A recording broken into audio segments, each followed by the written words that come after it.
Hi, നമ്മൾ ഇങ്ങനെയുള്ള ശാപവാക്കുകളും നമ്മൾ യൂസ് ചെയ്യരുത്. സംഗതി ശരിയാണ്. പലപ്പോഴും പല പ്രശ്നങ്ങളിലൊക്കെ തന്നെ നമ്മൾ ഇടപഴകുന്ന സമയത്തൊക്കെ തന്നെ നമ്മൾ വളരെ പ്രഷറിലൊക്കെയാണ് കാര്യങ്ങളെ കൈകാര്യം ചെയ്യുക. അതെല്ലാം കഴിഞ്ഞ് നമ്മൾ നോർമലി വരുന്ന സമയത്താണ് നമ്മൾ റേറ്റിംഗ് ചെയ്യുക, നേരത്തെ പറഞ്ഞതിനെ പറ്റിയും അല്ലെങ്കിൽ മറ്റുള്ള കാര്യങ്ങളെ പറ്റിയും. അപ്പോഴേക്ക് നമ്മളിൽ നിന്നൊക്കെ തന്നെ പലപ്പോഴും പല വാക്കുകളും നമ്മൾ പറഞ്ഞു കഴിഞ്ഞിട്ടുണ്ടാവും.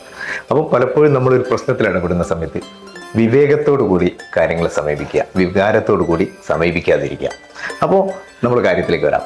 നമുക്ക് അറബികളെത്തൊക്കെ തന്നെ നല്ല സംസാരങ്ങൾ ആളുകൾ നല്ല രീതിയിൽ കൂടെ വിഷ് ചെയ്യാം.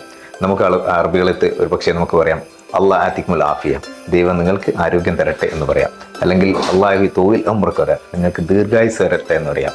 ഇതുപോലൊക്കെ പറയുവാണെങ്കിൽ അള്ളാഹ് ആത്തിക് സഹഉൽ ആഫിയ, വളരെ നല്ല വാക്കാണ്. അപ്പോൾ എല്ലാ അർത്ഥത്തിലുള്ള ആരോഗ്യം, പൂർണ്ണ ആരോഗ്യം എന്നൊക്കെ പറയാറില്ലേ, അതൊക്കെ തന്നെ അങ്ങനെയൊക്കെ തന്നെ അറബികൾക്ക് നമുക്ക് വിഷയാനൊക്കെ പറ്റും.